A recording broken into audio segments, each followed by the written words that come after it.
Then I start saying, okay, I have really to start putting that in writing, and I start writing about that and distributing. Then I start going to villages in the Palestinian community, from one village to another village, and then I have posters, very huge posters. They were 4 by 8 of Gandhi. And I was going to the village, I say, you see this skinny fellow who's half naked? He liberated India. We can do it, fellows. We can do it. We can do what he did in India as a Palestinian. Even Gandhi was saying loud and clear, I wish we have the guts of the Palestinians. Because for one time, the Palestinians, for 6 months, they strike against the British. And he said, if we have that mentality of the Palestinian in India, we can liberate India faster. And I say, oh my God, look at the fellow. Even he say about us how good we are. So I start going to universities. I start going to any place who would like to hear me to talk about Gandhi, to talk about the idea of nonviolent struggle. To me, nonviolent struggle is something that you could teach, that you could work hard to let other people know it, that you could have participation. So I went, and again, we have so many activities in doing a nonviolent on that. Then one time I was in the office, an old man came to me. He said, Dr. Awad, I need nonviolence. I said, oh, here are some books, here are some papers. He said, no, no, no, no, no. The Israeli settlers took my land. They took my land. They put a fence around it. I need my land back. And I look at him, I said, you need your land back. The whole Arab world couldn't get your land. And the whole PLO couldn't get your land. And why you think that I could get your land? He said, you came to us and you told us how strong to be in nonviolence, that you could work it out, and it's powerful and empowerment. And I said, so what do you want me to do? He said, I don't know, but I need my land back. And I will do anything that I could get this land back. And it's not a big land, it's around less than 1.5 acres. So I told him, that's all right. Go to the village, and if you tell the girls, the boys, the young, the old, all the women, everybody that they will come and take the fence, but you have conditions. I don't want anybody to throw a single stone. Nobody would run away. And we could stay as long as it takes. And if they shoot us, we all will be killed. If they imprison us, we all could go to prison. Go and tell your people like that. And then come back and tell me, and then I could go and help you get your land. But when he left, in my heart I say, oh, I hope that he doesn't come back. I never knew that nonviolence is so dangerous, so powerful. Who am I to put people's life in a position that they might be killed? Who am I to give them even a choice?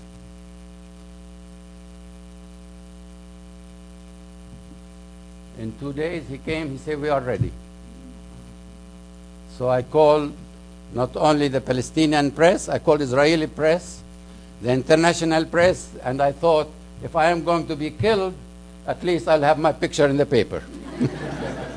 And we went over there and we started taking the fence down. It took us nearly 6 hours. We were shot at, we shot in the air. They tried to scare us. And we never gave up. We became so committed to take the fence down. And then the Israeli military came and they want to take us and say, no, this land is ours, we want it. And after 6.5 hours, the military governor of Bethlehem in that time came, and he looked and he said, this land belongs to the Palestinians. If they are willing to fight that much and willing to die for it, This land is theirs. Till now, that land is in the hand of the Palestinians. This is nonviolence. That experience gave me a concept that people are willing to do a lot on nonviolence. And from that, we stopped writing the books, we stopped sending the books, we start being activists. An activist, that means we have to see what people want and help them to do what they want. In another situation, in a village nearby Ramallah, the Israeli settlers and the soldiers, Israeli soldiers, they came and uprooted big, huge olive trees. And these olive trees, some of them thousands of years old. And the people came to the center, they said, please help us. The Israeli uprooted the olive trees. We don't know where they took them, we don't have any idea, but we said, okay, we could help you, but the way we could help you is that we will plant small seedlings of olive trees instead of those big ones. And in that time, some Israeli came to the center, Israelis. They came to the center. They say, how could we work with you? And I thought, Israelis and Palestinians, we should be enemies. We shouldn't work together. And why you as Israeli want to work with us when Israelis, soldiers, they came and took and uprooted the trees? And I was, in my mind in that time, all Israelis, they really are terrible. That's how I have it in my mind. And I said, look, to the fellow, I told him, look, I will ask the Palestinians if they want you to come or not. And the people, they said, I went to them, they said, all right, on a condition that Israeli wouldn't come with a uniform or soldier uniform, and they are most welcome. In that time, I never ever thought that Palestinians can welcome Israelis to plant trees with them. I took that in a way that Palestinians are willing.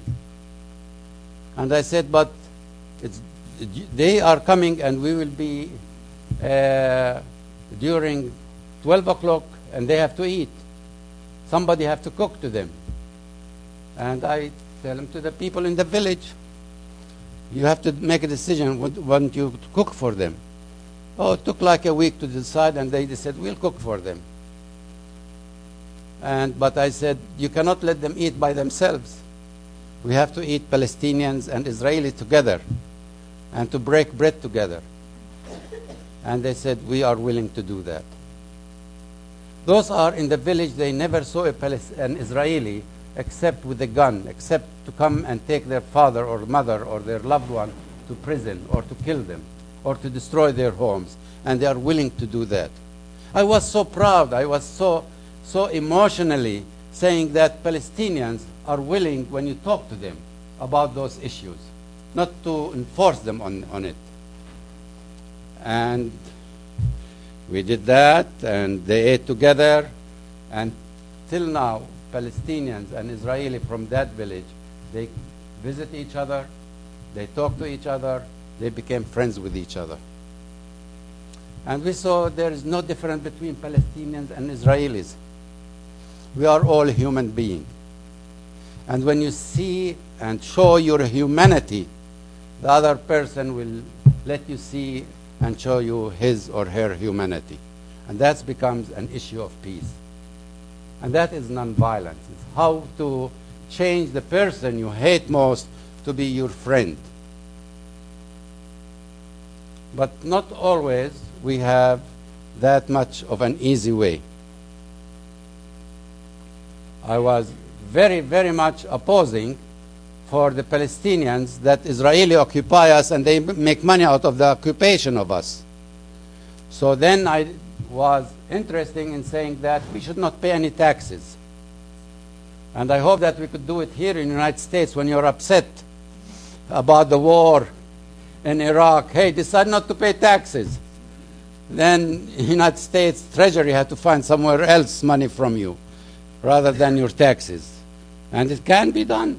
It can be done. You have to be committed to it and willing to go to jail.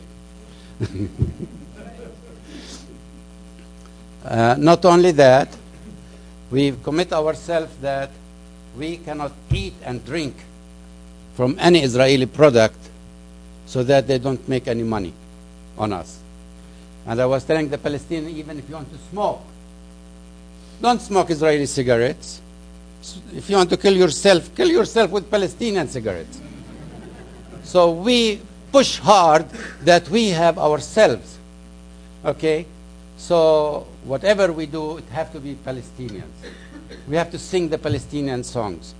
And a lot of people that culturally becomes important, and to tell the Palestinians that even under occupation, you have to be joyful. Enjoy life even under occupation, not because you like occupation, but to say to yourself that you are, as a human being, you deserve something better than occupation. Now we did something more difficult. I started going to the synagogues in Jerusalem, in other places, and I stood up many times in synagogues and say, you cannot, for Israeli, you cannot worship God and occupy us. This is impossible. How could you occupy us as people and then go and pray? There's something wrong with you. Then they take me to jail. Then they'll find me in, sometimes I go to where they train Israeli soldiers, and I'll sneak in and I'll tell to the Israeli soldiers, why you want to kill us? What we did to you to kill us? Why you come and kill our children, our women, our men? Leave the army, don't join the army. They catch me and I end in jail. And the more I end in jail, then people will say, oh my God, why he end in jail? He didn't put a bomb. And in jail, I love every minute of it. And why I love every minute of it, I have audience like you. You cannot go away. And I was telling to the people, hey, let's think about nonviolence. How about this? How about that? So when they get me out of jail, I start doing a lot of things to get me in jail, so I continue my lectures in jail. So I enjoy it. I really, really enjoy it, to the point that the Israeli figured it out after a while. They wouldn't put me in jail. And if they put me in jail, they put me in a seclusion by myself so that I don't meet anybody there. Nonviolence also, when we spoke with Israelis, then we don't stop over there. It's not stop just talking to them, but also is that can we as Palestinians negotiate with Israelis? Can we talk to Israelis on a higher level? And that became a task that even with difficulties and all kinds of concept, I went to Arafat in that time, and Arafat is the head of the PLO, and say, Mr. President, Mr. Chairman, he wasn't the president then, that if we want to have peace, we cannot just talk peace without talking to Israelis. And he said, we can't talk to Israelis. We can't. All the Arabs, they will think of us as traitors. All my people think that I'm a traitor to talk to Israelis. And then the idea how we want to talk to peace with them. With whom we want to talk. How we want to solve the problem if we don't talk to the ones that we have the problem with.